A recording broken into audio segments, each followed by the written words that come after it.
இப்போ இந்த சென்னா மசாலா செய்யறதுக்குங்க நான் வந்து 2 கப் அளவுக்கு வெள்ளை கொண்டக்கடலை எடுத்துருக்கிறேன்.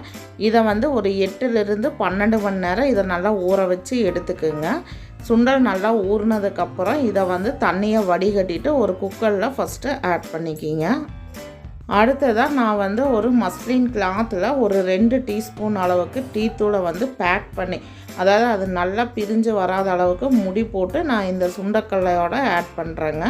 இது எதுக்காக அப்படின்னா, இந்த சென்னா மசாலாவில் இந்த கொண்டக்கடலைக்கு வந்து ஒரு நல்ல அரோமா கிடைக்குங்க. இதனோட டேஸ்ட் வந்து ரொம்ப டிஃப்ரெண்ட்டாக இருக்கும்.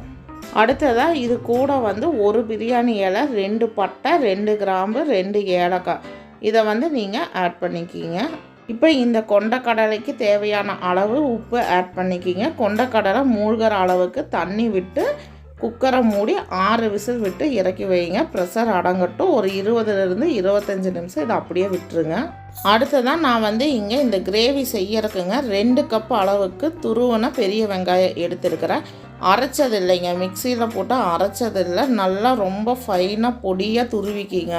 அதே மாதிரி தக்காளியும் துருவி வைங்க, அரைக்கக்கூடாது, அதாவது விழுதாக பேஸ்ட்டாக அரைக்கக்கூடாது. நான் வந்து இங்கே துருவன தக்காளி அதே ஈக்குவல் அளவு 2 கப் எடுத்துருக்குறேங்க. அதாவது வெங்காயமும் நீங்கள் பொடியாக நறுக்குனதுக்கப்புறம் 2 கப் அளந்து எடுத்துக்குங்க. அதே மாதிரி தக்காளியும் துருவுனதுக்கப்புறம் 2 கப் அளந்து எடுத்துக்குங்க. இந்த அளவுக்கு நல்லா ஃபைனாக பொடியாக இதை வந்து துருவணுங்க. பெரிய வெங்காயம் தான் நான் இங்கே எடுத்துருக்கிறேன். பெரிய வெங்காயம் 2 கப்பு, தக்காளி 2 கப்புங்க. அடுத்ததாக இந்த கிரேவிக்கு ரொம்ப இம்பார்ட்டண்ட்டுங்க இந்த சென்னா மசாலா தூள். இந்த தூள் வந்து எப்படி ப்ரிப்பேர் பண்ணுறது அப்படின்னு நான் வந்து உங்களுக்கு தனி போஸ்ட்டாக போடுறேங்க. நான் வந்து இது 2 டீஸ்பூன் அளவுக்கு எடுத்து வச்சுருக்கிறேன்.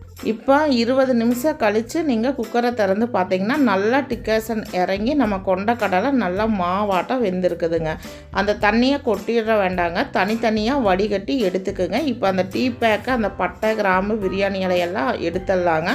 தண்ணி தனியாக, நான் வேக வச்ச கொண்டக்கடலை தனியாக வச்சுருக்கிறேன். இந்த அளவுக்கு வெந்திருக்கணுங்க. இப்போ நான் வந்து 1/2 கப் அளவுக்கு கடலை எண்ணெய் எடுத்துருக்குறேங்க. இது கூட 1 டீஸ்பூன் அளவுக்கு நெய் ஊற்றிக்கிங்க. இது 2 சூடானதுக்கப்புறம் 1 டீஸ்பூன் அளவுக்கு கடுகு, 1/2 டீஸ்பூன் அளவுக்கு சீரகம், இது 2ம் நல்லா பொரியட்டுங்க. அதுதான் 1 டீஸ்பூன் அளவுக்கு சோம்பு ஆட் பண்ணிக்கிங்க. இதுவும் நல்லா பொரியட்டும். இப்போ 2 பச்சை மிளகா 2ஆக கீறி போட்டுக்குங்க. இப்போ நம்ம துருவி வச்சுருக்கிற பெரிய வெங்காயத்தை ஆட் பண்ணிக்கிங்க. கூட கருவேப்பிலை 1 கொத்து போட்டுக்குங்க. இப்போ இது பச்சை வாசம் போக நல்லா வதக்கணுங்க. வெங்காயம் நல்லா வதங்கினதுக்கப்புறம் 4 டேபிள் ஸ்பூன் அளவுக்கு இஞ்சி பூண்டு பேஸ்ட்டு ஆட் பண்ணிக்கிங்க. நான் வந்து ஒரு 50 கிராம் அளவுக்கு பூண்டு, 25 கிராம் அளவுக்கு இஞ்சி எடுத்துருக்கிறேங்க. இது 2ம் நல்லா பச்சை வாசனை போக வதக்கிக்கிங்க. வெங்காயம், இஞ்சி பூண்டு 2ம் சேர்ந்து நல்லா பொன் வறுவலாக வதக்கிக்கிங்க. அடுத்ததாக நம்ம துருவி வச்சுருக்கிற 2 கப் அளவுக்கு தக்காளி பியூரியை இதில் ஆட் பண்ணிக்கிங்க. தக்காளி வந்து மிக்சியில் நைஸாக விழுதாக அரைக்கக்கூடாதுங்க. நான் தக்காளியை துருவி எடுத்துருக்கிறேன். ஏன் திரும்ப திரும்ப துருவன வெங்காயம் துருவன தக்காளின்னு சொல்கிறேன் அப்படின்னா, ஃபைனலில் இந்த கிரேவி வந்து கரெக்டான பர்ஃபெக்டாக இருக்குங்க. நீங்கள் அரைச்சிட்டிங்க அப்படின்னா நம்மளுக்கு சந்தன மாட்டோம், அது வந்து கிரேவி வந்து டோட்டலாக மாறிடுங்க. இதனோட இது வந்து உங்களுக்கு ஃபைனலில் காட்டுறேன். அப்போ வந்து உங்களுக்கு இந்த வெங்காயமும் சரி, இந்த தக்காளியும் சரி ரொம்ப நல்லா இருக்குங்க. அதுதான் நான் வந்து 2 டேபிள் ஸ்பூன் அளவுக்கு Kashmir red chilli powder add பண்ணுறேங்க.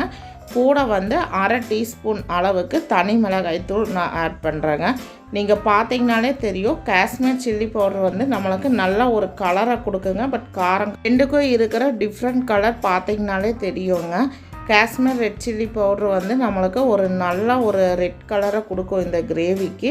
தனி மிளகாய் தூள் வந்து ஒரு நல்ல ட்ரெடிஷ்னலான ஒரு காரத்தை கொடுக்குங்க. அதனால தான் நான் வந்து 2 மிளகாய் தூளுமே நான் இதில் ஆட் பண்ணியிருக்கிறேன். இப்போ இதை வந்து நல்லா வதக்கி விடுங்க. இப்போ இந்த வெங்காயம் தக்காளி வந்து நல்லா தொக்கு மாதிரி மசிஞ்சு வரணுங்க. உங்களுக்கு பார்த்தீங்கனாலே தெரியும், நல்லா அது ஃபைனாக மசிஞ்சு வந்ததுக்கப்புறம் நல்லா வதங்கினதுக்கப்புறம் நான் 1/2 டீஸ்பூன் அளவுக்கு மஞ்சத்தூள் ஆட் பண்ணிக்கிறேன். 1 டேபிள் ஸ்பூன் அளவுக்கு கரம் மசாலா தூள் ஆட் பண்ணியிருக்கிறேங்க. இதை வந்து நல்லா வதக்கி விடுங்க. இப்போ நான் வந்து எடுத்து வச்சுருக்கிற, அதாவது நான் ரெடி பண்ணி வச்சுருக்கிற சென்னா மசாலா தூள் வந்து 2 டேபிள் ஸ்பூன் அளவுக்கு, 2லிருந்து 2.5 டேபிள் ஸ்பூன் அளவுக்கு சென்னா மசாலா தூள் ஆட் பண்ணிக்கிங்க. இப்போ இதெல்லாம் வந்து நல்லா பச்சை வாசனை போக வதக்கிக்கிங்க. ஒரு 5 நிமிஷம் எண்ணெய் பிரிஞ்சு வர வரைக்கும் வதக்கணுங்க. அடுத்ததாக நம்ம வேக வச்சு வடிகட்டி எடுத்து வச்சுருக்கிற அந்த கொண்டக்கடலை வேக வச்ச தண்ணி ஆட் பண்ணிக்கிங்க. அதனால தான் நான் இந்த தண்ணியை கொட்டிட வேண்டாம்னு சொன்னாங்க. இப்போ இந்த தண்ணியை நீங்கள் இந்த கிரேவிக்கு யூஸ் பண்ணிக்கிங்க. இதுக்கு தேவையான அளவுக்கு கல்லுப்பு ஆட் பண்ணிக்கிங்க. நான் வந்து இங்கே கல்லுப்பு தான் ஆட் பண்ணுறேன். கல்லுப்பு ஆட் பண்ணி இதை நல்லா கொதிக்க விடுங்க. நல்லா ஒரு 10 நிமிஷம் இதனோட பச்சை வாசனைலாம் போக ஓரளவுக்கு திக்காக வர வரைக்கும் இதை நல்லா கொதிக்க விடுங்க. எண்ணெய் பிரிஞ்சு வருங்க, பார்த்தீங்கனாலே தெரியும் உங்களுக்கு வீடியோவில். நல்லா எண்ணெய் பிரிஞ்சு வர இதை கொதிக்க விடுங்க. அடுத்ததாக நம்ம வேக வச்சுருக்கிற கொண்டக்கடலையை இதில் ஆட் பண்ணிக்கிங்க. இப்போ கொண்டக்கடலை சேர்த்து இதை நல்லா ஒரு முறை கலந்து விட்டு திரும்ப இதை நல்லா எண்ணெய் பிரிஞ்சு வர வரைக்கும் கொதிக்க விடுங்க. அடுப்பை வந்து மீடியம் ஃப்ளேமில் வச்சு ஒரு 10லிருந்து 15 நிமிஷம் இதை நல்லா கொதிக்க விடுங்க. மீடியம் ஃப்ளேமில் வச்சு இந்த அளவுக்கு எண்ணெய் பிரிஞ்சு வர நல்லா கொதிக்க விடுங்க. அடுத்ததாக நம்ம 1லிருந்து 1.5 டீஸ்பூன் அளவுக்கு நெய் விட்டுருக்குறேங்க. ஒரு கைப்பிடி பொடியாக நறுக்குனா கொத்தமல்லி தழை ஆட் பண்ணி இதை நல்லா கலந்து விடுங்க. இப்போ அடுப்பை லோ ஃப்ளேமில் வச்சு இதை நல்லா ஒரு 5 நிமிஷம் நல்லா கொதிக்க விடுங்க. வந்து உங்களுக்கு இன்னும் திக்காக வேணும்னு நினச்சிங்கன்னா ஒரு கைப்பிடி அளவுக்கு கொண்டக்கடலையை மிக்சியில் ஒரு அரைச்சி கரகரப்பாக அரைச்சி இதில் ஆட் பண்ணிக்கலாங்க. இப்போ 5லிருந்து 10 நிமிஷம் அடுப்பை லோ ஃப்ளேமில் வச்சு நல்லா கொதிக்க விடுங்க. இது நல்லா திக்காகணுங்க. கொண்டக்கடலையை நம்ம அரைச்சி சேர்த்துறத விட இது நல்லா சுண்டுற அளவுக்கு நம்ம கொதிக்க விட்டால் இதனோட டேஸ்ட்டு ரொம்ப நல்லா இருக்குங்க.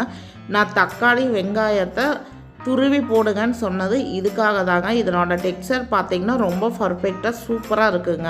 நீங்கள் வந்து அரைச்சிட்டிங்க அப்படின்னா அது நம்ம சவுத் இந்தியன் ஸ்டைலில் செய்கிற தக்காளி குழம்பாட்டம் இருக்குங்க. அதாவது சென்னா சேர்த்து நம்ம செய்கிற தக்காளி குழம்பாட்டம் இருக்குங்க. அதனால தான் வெங்காயம் தக்காளியை நீங்கள் துருவி ஆட் பண்ணுங்கள்.